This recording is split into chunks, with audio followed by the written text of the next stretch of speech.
Hello, Heather Leavitt Martinez here. I'm so excited to invite you to graphic recording panel discussions, insights from the field. I'll be moderating the upcoming live Nova Scribes meetup, but before I do, I want to give you a bit of a sneak peek into a recent graphic recording I did of a panel in my community. So this is my case study I want to share with you. Of these six artists, one of them is in the art room. The rest of them represent artists that are on the studio tour. So this is my panel discussion. To kind of set it up a little bit, let me show you what it looked like. So we were in Heather Freeman. Heather was the moderator. If you see, I was working over here out of the picture because I was standing right where I was working from. And we were in her studio. It's a long, narrow studio, and the audience was to the right. And you'll see all of the panelists were to the left. They're looking at Heather, and we've got Joe, Dominique, Nancy, Leaf, Grace, and Jeff. Now, this is important. Notice the way that those are in order. Joe, Dominique, Nancy, Leaf, Grace, and Jeff. And that's coming from Heather. Now, here's my chart. Joe, Dominique, Nancy, Leaf, Grace, and Jeff underneath that banner. Those were the artists. Because Joe was the first person to talk, I started there. And what I want you to notice here is the colors that I used in their names also is attributed to what they said. When it came to my supplies, I love graphic recording on the beige pinboard paper. I do graphic record on the dry side. There is a waxy side, but I work on the dry side because it's easier to photograph. And if you'll notice, I'm working mainly with Big One art markers. The outliner, you notice I'm using that in all of the black.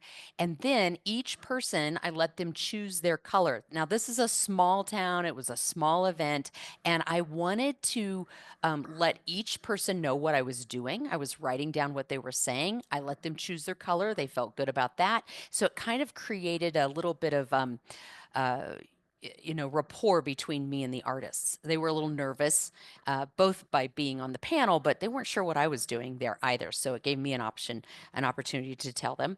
And then I did put the cover on there, but I really used it only for that one little dot in the logo for the Art Room Collective. I also used two twin one markers, the outliner. You'll notice that all of the questions that I asked that are in the squares, I'll show you in just a second. We're done with the outliner twin one marker on the wedge side. And then I use the 101 gray for the shadows. I use the fine one tip outliner. And then all of those are stored in the Neuland bag up. That's the bag that I wear. It's just on my side. I wear it over the shoulder. And then what's not Neuland is my Blackwing pencil always, and it's sharpened down to the size of my bag so I don't like brush up against it. And kneadable eraser, and I like the colored kneadable eraser by Faber-Castell. They are discontinued, but if you ever find them, buy those up. They're way better than the gray ones. And then, of course, a bottle of water and a stool, like a good comedian.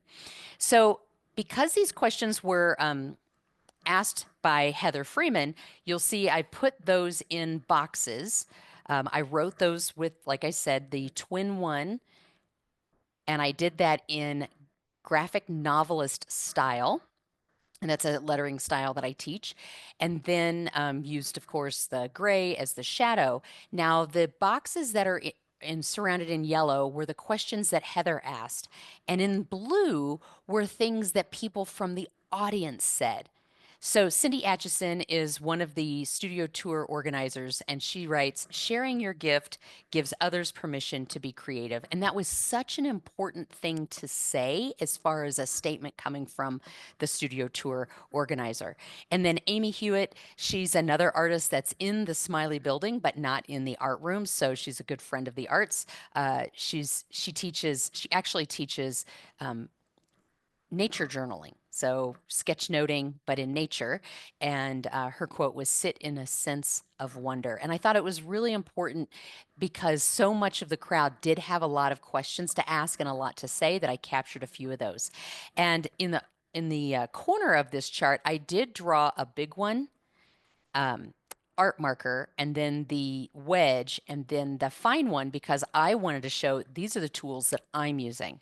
So I really wanted to focus on what they were saying. So these were some key pieces, just some key pieces that I wanted to highlight. You'll notice that I'm writing them all with the big one art. There's a blend of uppercase, lowercase, because in uppercase, all uppercase is where I want people to slow down a little bit and emphasize. My letters can be a little bit bigger.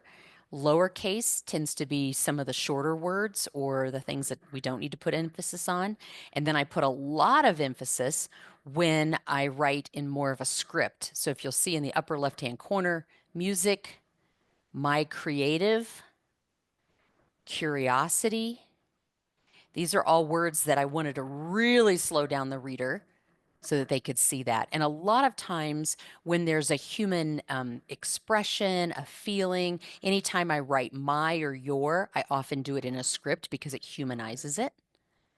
And then I just had to show these two because they cracked me up, but they're also uh, a good instance. The question was, how do you deal with criticism? And our friend Joe said, I cry. Of course, the crowd laughed, so I made that smaller. We're not laughing at him, but it's capturing what was happening in the room. And then he went on to say, the kids are the best critics. And we do have a lot of kids that come into the studio and tell us what they think of our art. And Joe had said that it was a real blessing. Now, this was an instance on the left there where all of this happened within a few seconds, and I was able to capture it all down. The one on the right got a little out there. And what I mean by that is you'll notice that there's a lot of different lettering styles. There's a lot of different markers being used, and there's a lot of different messages.